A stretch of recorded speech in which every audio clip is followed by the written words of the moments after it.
Greetings. So I'm at chess.com battling their holiday bots, the Christmas ones.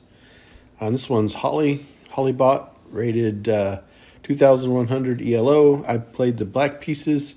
And if you hang with me till the end, the reason why I'm making this video is because during the end game, it's essential to look for a few small advantages that will give you the win. And at 2100, for me, okay, it's not, I can't just, in 10 moves I'm going to win or something like that.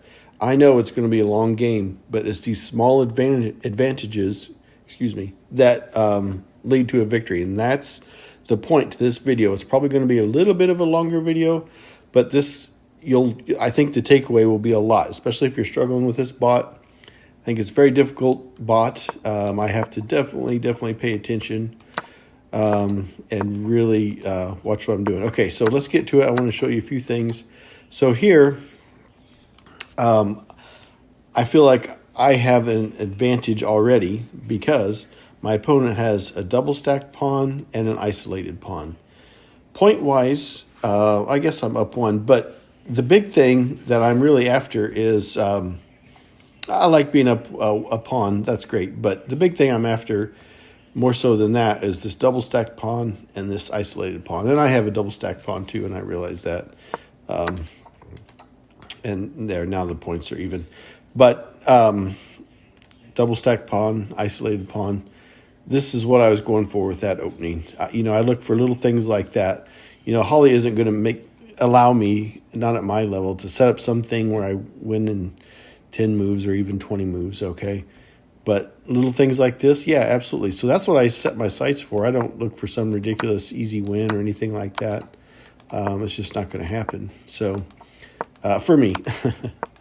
Okay, so again, when you're doing this, just think about, and I'm going to get to the end game, which is really what I want to get to, but try to control the center and any kind of advantage, like I've said here, okay?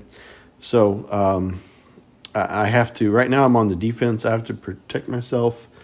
I have an undefended pawn here that, could be attacked very easily. So I'm trying to keep my eye on that.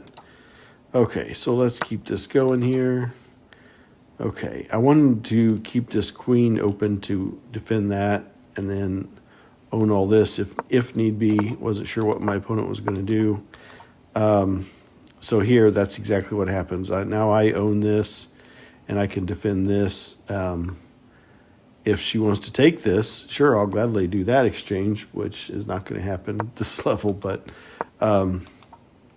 okay, so now I thought about sliding over here. This is an open file, and one thing is Holly owns it, and I want to own it. These little advantages, okay?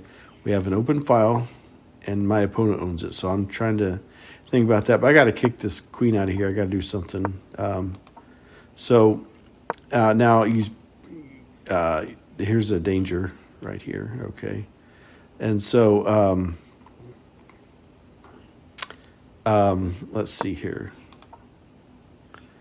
So I mean, this is defended, but one thing that I can't do is slide over here. I mean, I don't mean like it's threatening right now, but I definitely, when you see pieces like this line up, start watching it very closely. And this is what Holly's wanting to do.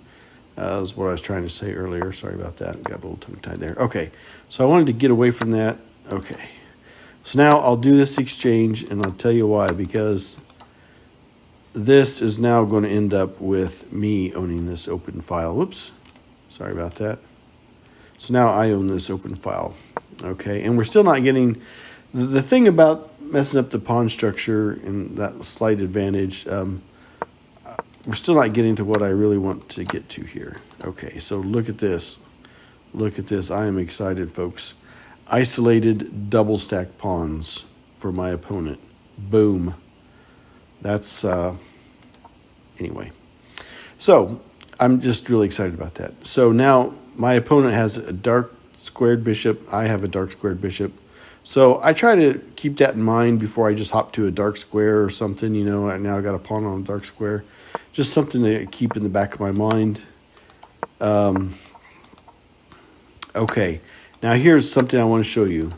Now I did take this trade, and normally if my opponent's offering a trade, I'm very leery because I'm like, if you're offering a trade, it's probably going to be better for you in the end. So I analyzed it in my head, and I said, well, hang on a minute. This trade puts the king further away from the center.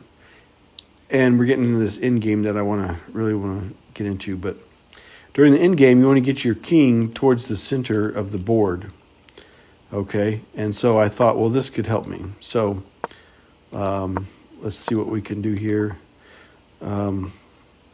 Yeah, I realize this may have been a little bit of an error jumping out there because now I feel like this side of the board is really strong. This side is a little weak, needs a little help. But my king's over here on this side, so that's okay. And another exchange. Okay, now, here's what I was talking about. I feel like this side can take care of itself for the most part. And my king is in the middle of the board, cutting off this king from being able to go anywhere. And this is what really makes the difference. Now, I just start baby stepping up because I want to give myself options here. I don't want to, if we have to do something where I just need to make a move that doesn't go anywhere just so that I can switch it up and have it be my opponent's turn. I didn't want to cut myself off from those moves. Okay. So here's the danger for my opponent because this king is going to be overworked. Can't get to both sides of the board. And so that was one of the dangers that my opponent had with the isolated pawn, double stacked and all that.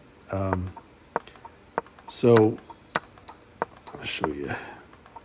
Now I'd love to promote this, but this king isn't going to allow that to happen. So I tell you what I'm going to do is I'm going to sacrifice it. Okay. And now here, this is important. You want to get back towards the center so you can cut off that king. Okay. Over here, it would have been a bit of an error. You can probably still make something work. That's fine. But I think if you're doing a puzzle, you should know to go this way. Okay, and again, cutting off that king so that this pawn is free to promote. It can't get to it in time. And I'm sorry, my dog is Isabella. She's daydreaming or something over there. Okay, so with this opponent, I'm not going to take any chances. I'm going to take that pawn. And I see I have a chance to cut off the king, so I'm going to.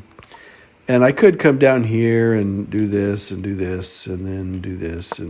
But I'm going to take the coward's way out and not take any chances and just do that. So the biggest takeaway for this is in the beginning, any kind of little advantage when you're playing at 2100,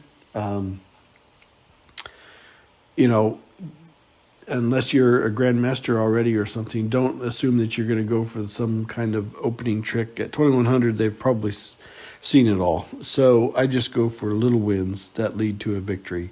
That's the biggest takeaway from this video. I hope you enjoyed it.